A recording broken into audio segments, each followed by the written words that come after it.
was the Lamb slain before the foundations of the world. The cross is the most famous symbol, the most powerful message, the most efficacious blood. The word efficacious means effective. The word efficacious means successful in producing the intended results. How many are glad that the blood of Jesus Christ has accomplished God's purpose in the forgiveness of our sins, covering our sins?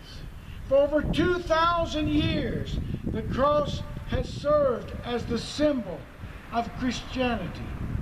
It represents the greatest love story ever told, a symbol that divides human history from BC to AD. It split the calendar right in two.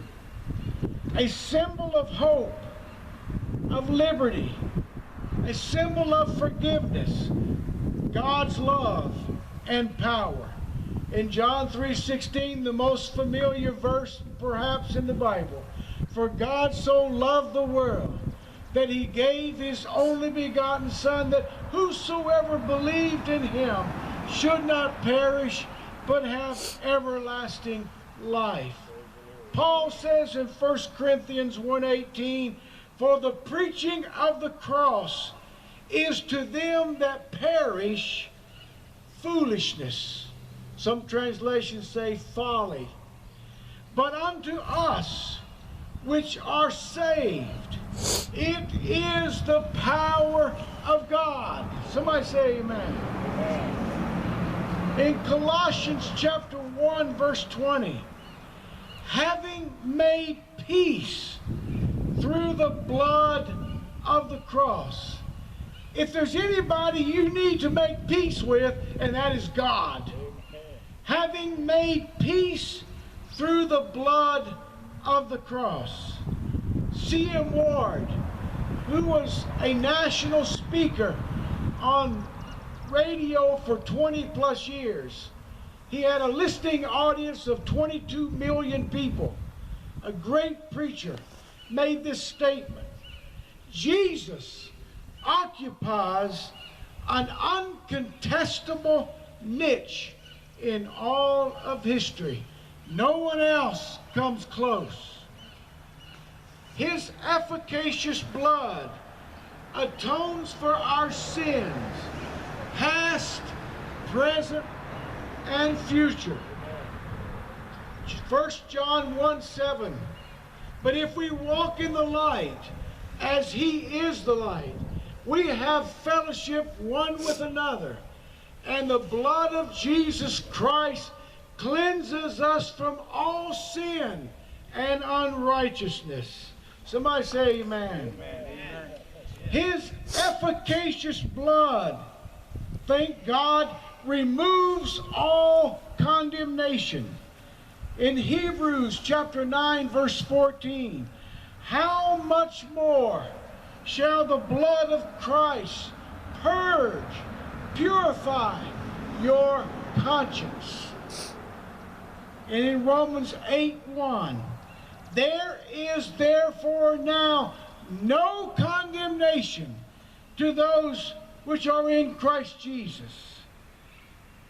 I'm here glad that we are in Christ Jesus today. His cross became our cross. In Galatians chapter 2 and verse 20, Paul says, I am crucified with Christ. Nevertheless I live, and the life that I now live in the flesh, I live by the faith of the Son of God.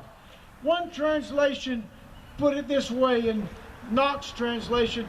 He says, I have been put to death on the cross with Christ.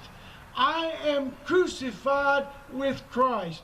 His cross becomes our cross. His cross also makes us his body.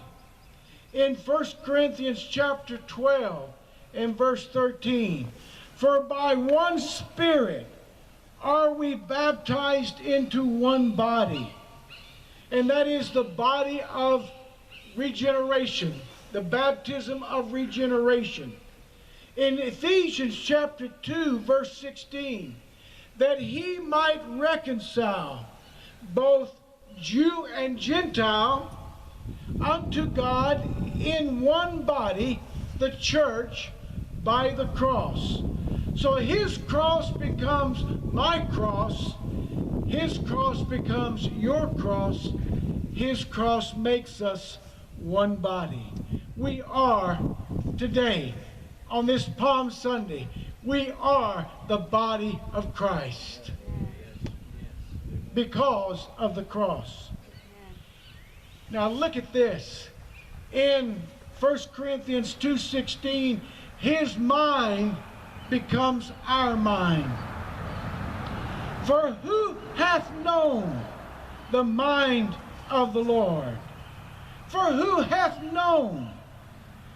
What he is speaking of, you that are spiritual have the thoughts of Christ. For who hath known the mind of the Lord, that he may instruct him? But we have the mind of Christ. We that have experienced a spiritual experience have the thoughts of Christ. His cross becomes our cross. His cross makes us his body. His mind becomes our mind. Thank God, his righteousness becomes our righteousness. In 1 Corinthians 1:30, but of him, you in Christ Jesus, who was made unto wisdom, righteousness, sanctification, and redemption. He has become our righteousness. He has become our wisdom. He has become our redemption and sanctification. Rehearse a little bit. His cross is our cross. His cross makes us one body. His mind becomes our mind. Thank God, his righteousness becomes our righteousness. His peace and joy becomes our peace and joy. How many are glad today, through this difficult time, we have the peace and joy of God? His peace and joy becomes our peace and joy, according to Romans 14:17.